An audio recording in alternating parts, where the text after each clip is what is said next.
ओम श्री गणेशाय नमः। श्री रामचरितमानस सुंदर कांड। पुर रखवारे देखी बहु, कपि मन कीन विचार।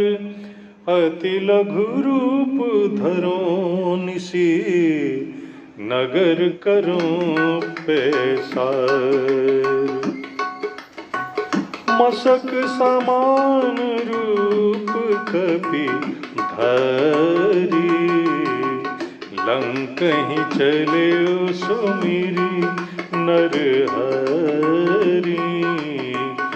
नाम लंकनी एक निश्चरी, सो कह चलसी मोहिनी दरी।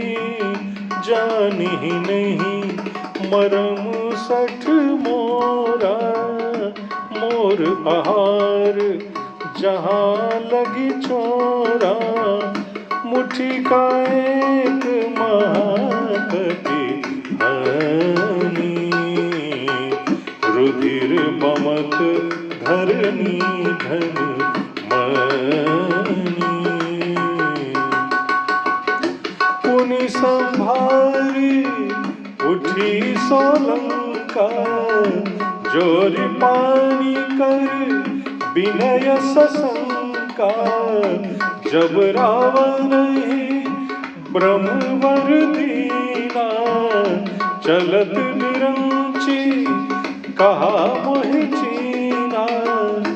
विकल हंसते कपि के मारे, तब जाने सुनिश्चर संघारे। तात मोर अति पुण्य बहुता, देखियो नयन राम कर दूता। तात स्वर्ग अपवर्ग सुख, धरिय तुला एक अंग। तूल न ताहि सकल मिली, जो सुख लब सतसंग। प्रविशि नगर की जय सब काजा, हृदय राखी कौशलपुर राजा। करल सुधारि तु करहि मिताई, गोपद सिंधु अनल सित लाई। गरुड़ सुमेरु रेणु सम पाहि, राम कृपा करी चितवा जाहि। अति लघु रूप धर्यो हनुमाना, पैठा नगर सुमिरी भगवाना। मंदिर मंदिर प्रति कर सौधा, देखे जाता अगणित जोधा। गयउ दसानन मंदिर माही, अति विचित्र कही जात सुनाही। शयन किए देखा कपि तेहि, मंदिर मोह न देखी बेदेहि। भवन एक पुनि दीख सुहावा, हरि मंदिर तहाँ भिन्न बनावा। रामायुध अंकित गृह, शोभा बरनि न जाई। नव तुलसी का वृंद तहाँ, देखि हर्ष कपिराई। तो यह कथा अंतिम कथा जो हुई थी, तीसरा अध्याय, उसमें दूसरे अध्याय में आप सबने सुना था, तुलसीदास जी कहते हैं कि जो थोड़ी सी कथा मैंने कही है लंका में श्री हनुमान जी के प्रवेश की, उसमें बहुत सारे निशाचर जो हनुमान जी ने देखे हैं, तो तुलसीदास जी ने यहाँ कहते कहते जरूर कहा कि रघुवीर सर तीरथ शरीर त्यागी गति पै हैं से ही। भगवान श्री राम के एक तीर से ही भगवान श्री राम जो इनको गति देंगे वो ये प्राप्त करेंगे, क्योंकि भगवान अपने दुश्मनों को भी अपने लोक में ही भेज देते हैं। पुर रखवारे देख बहु कपिमन की विचार, अतिलग रूप धरो निशी नगर गौरव पैसार। आगे तुलसीदास कहते हैं कि एक मच्छर का रूप लेकर के श्री हनुमान जी आगे बढ़ते हैं, भगवान श्री राम का स्मरण करके। अब यहाँ पे तीसरी राक्षसी से उनका सामना होता है, जिसका नाम लंकिनी था। लंकिनी राक्षसी, अब समझें कि एक मच्छर का रूप लेकर के भी जब श्री हनुमान जी लंका में प्रवेश करना चाहते हैं, तो वह कहती है कि मेरा अनादर करके, मुझे इग्नोर करके तुम कहाँ जा रहे हो? मेरा मरम नहीं जानते हो? मेरी प्रसिद्धि नहीं सुनी है तुमने? मेरे बारे में नहीं सुना है? तुम मेरा आहार बनोगे। जाने ही नहीं मरम सठ मोरा, मोर आहार जहां लगी चोरा। चोर की भांति तुम जा रहे हो, इसलिए तुम मेरा आहार हो। तो हनुमान जी एक ही मुक्का मारते हैं उसे प्रकट होकर के, जिससे लंकनी खून की उल्टी करते हुए और बेहोश हो जाती है। फिर जब होश में आती है तुरंत ही तो पहचान जाती है कि मुझे श्री ब्रह्मा जी ने वरदान दिया था, और जब दशानन को वरदान देकर के श्रीलंका से प्रस्थान कर रहे थे, और मुझे क्षमा करें तभी श्रीलंका नाम नहीं था लंका का, लंका ही नाम था।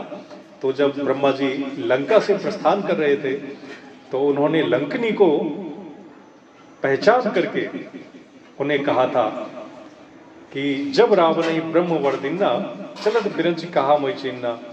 उन्होंने कहा कि जब तुम एक कपी के प्रहार से बेहोश हो जाओगी, तब तुम समझो कि निश्चरों के संहार का समय आ गया है।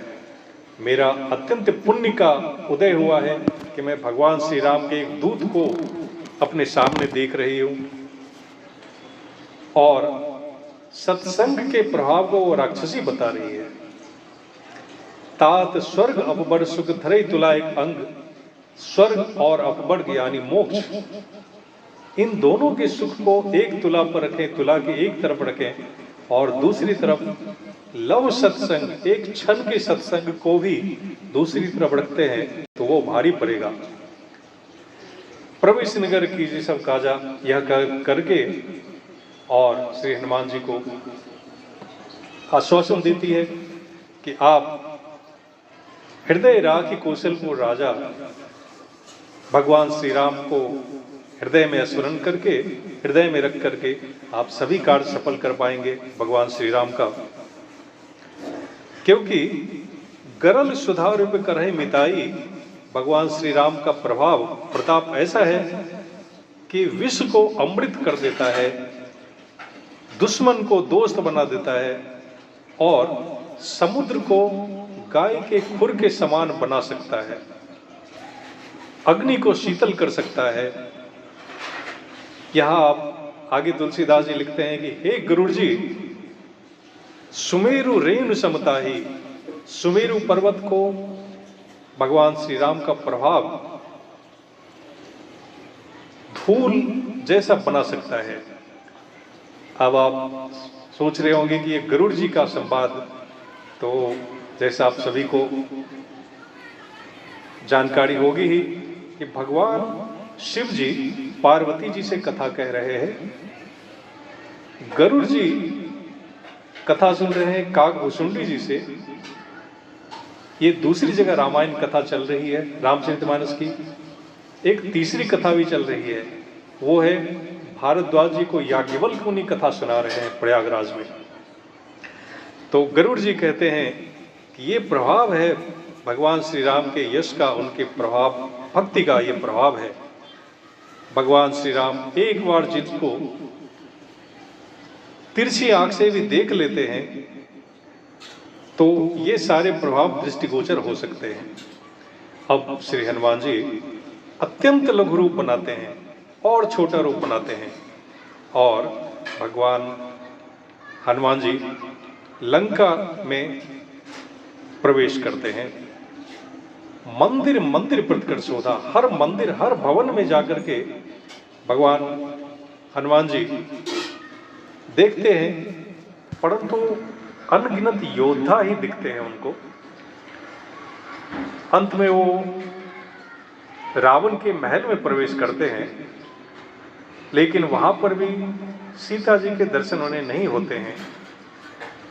विचित्र महल था वो, लेकिन हनुमान जी और आगे बढ़ते हैं तो एक अलग सा भवन दिखता है उनको, जहां पर उसके बगल में एक प्रभु श्री राम का अलग से विष्णु भगवान का मंदिर बना हुआ था। विष्णु भगवान के मंदिर के दीवार पर, उसके मुख्य द्वार पर तीर धनुष का चिन्ह बना हुआ था और राम आयुध अंकित गृह शोभा वर्ण जाय, नव तुलसी का वृंद तहा देख हर्ष कपराय। तुलसी के पौधे बहुत सारे वाटिका जैसे बने हुए थे, वाटिका जैसे तुलसी के पौधे उगे हुए थे और हनुमान जी को यह आभास हुआ कि जरूर अवश्य यह किसी वैष्णव भक्त होंगे, यहाँ पर श्री राम के भक्त होंगे, विष्णु भक्त होंगे। यह देख करके वो बहुत हर्षित होते हैं। तो आगे की कथा अगले एपिसोड में आप सबसे फिर सत्संग करने का अवसर मिलेगा। तब तक के लिए नमस्कार। जय सिया राम।